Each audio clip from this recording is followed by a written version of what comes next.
Hallelujah, praise the Lord. மீண்டும் இந்த காலை வேளையில் உங்கள் யாவரையும் இயேசு கிறிஸ்து நாமத்தில் வாழ்த்துகிறேன். இந்த நாட்களிலே நாம் தொடர்ந்து சிலுவை பாடுகளை தியானித்துக் கொண்டிருக்கிறோம்.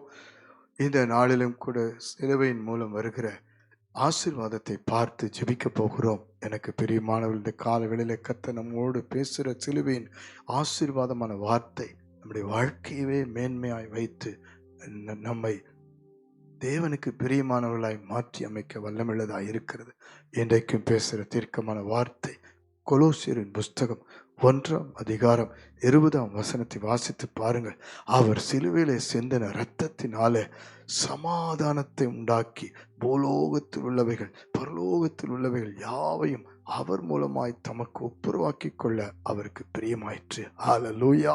பிதாவாகிய தேவன் தமது ஒரே பேரான குமாரனாகிய இயேசு கிறிஸ்துவை பூமிக்கு கொடுத்தது நோக்கத்தினுடைய முக்கியமான நோக்கம் சமாதானத்தை கொடுக்கும்படி. ஹல்லேலூயா, ஹல்லேலூயா. இயேசு கிறிஸ்து பிறப்பதற்கு முன்பாக ஆண்டவர் சமாதான பிரபு என்று பெயரோடு பிறந்தார். சமாதானத்தின் தேவன், சமாதான காரணர் என்று சொல்லப்படுகிறார். பிரியமானவர்களே, எங்கும் சமாதானம் இல்லை. குடும்பத்திலே சமாதானம் இல்லை. கணவன் மனைவிக்குள், பிள்ளைகள் பெற்றோருக்குள், சமுதாயத்திலே, தேசத்திலே, ஜனங்களுக்குள் எங்கும் இன்றைக்கு சமாதானம் இல்லை. ஆனால் சமாதானத்தை உண்டாக்கும்படி ஒருவர் சிலுவையிலே நமக்காக மரித்து இரத்தம் சிந்தின தேவனாய் இருக்கிறார். அவருடைய இரத்தம் இன்றைக்கு சமாதானத்தை கொண்டு வருகிறது.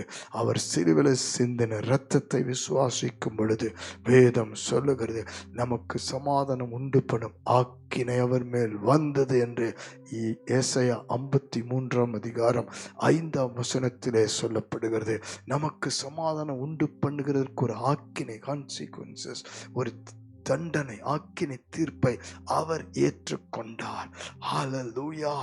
நாம் இன்றைக்கு சமாதானத்தை இழந்திருந்தால், ஏதோ ஒரு பாவ வழியிலே, ஏதோ ஒரு வேதனையிலே நாம் சமாதானத்தை இழந்திருந்தால், உலகம் கொடுக்கிறபடி தேவன் கொடுக்க மாட்டார். பாவ மன்னிப்பு என்ற சமாதானம் லூக்கா 15:20 இளையகுமாரன் திரும்பி வருகிறான். எழுந்து புறப்பட்டு தகப்பனிடத்தில் வரும்பொழுது தகப்பன் ஓடி சென்று கட்டி அணைத்து முத்தமிடுகிறான். சமாதானம்.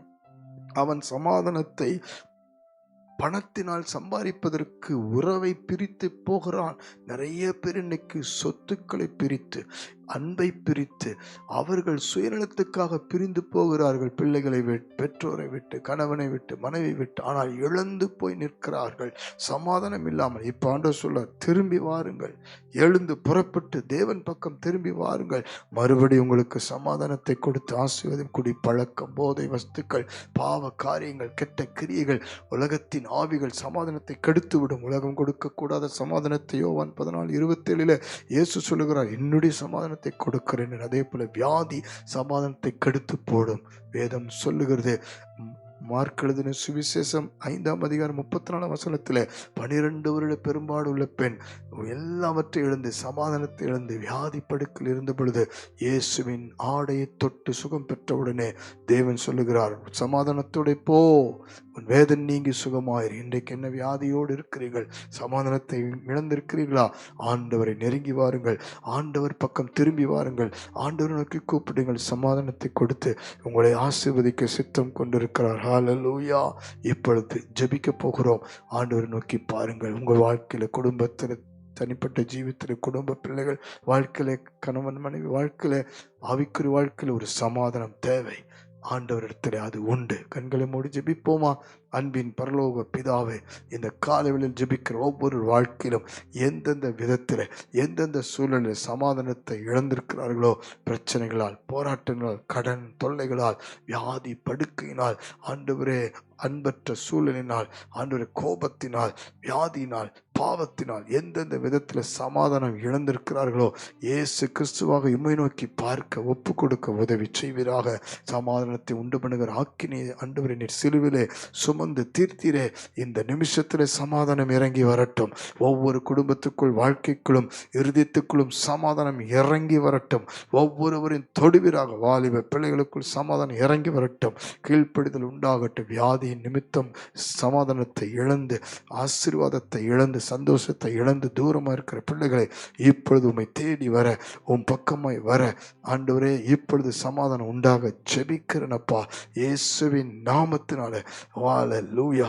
உம்மை நோக்கி கூப்பிட்டு உம்முடைய திரு ரத்தத்தினால பாவ மன்னிப்பை பெற்று சமாதானமாய் வாழ, சந்தோஷமாய் வாழ இந்த நாளிலிருந்து உம்மையே விசுவாசித்து பெற்றுக்கொள்ள உதவி செய்யும். இயேசுவின் மூலம் ஜெபிக்கிறோம். சிலுவிலே நீர் சிந்தின இரத்தத்தினால சமாதானம் உண்டு என்று விசுவாசிக்கிற அத்தனை பேருக்கும் இன்று முதல் குடும்பத்திலே சமாதானம் உண்டாகட்டும், வாழ்க்கையில சமாதானம் உண்டாகட்டும். இயேசு கிறிஸ்து மூலம் ஜெபித்து அர்ப்பணிக்கிறோம் ஜீவனுள்ள நல்ல பிதாவே. ஆமென், ஆமென், ஆமென். God bless you. சமாதானம் உண்டு.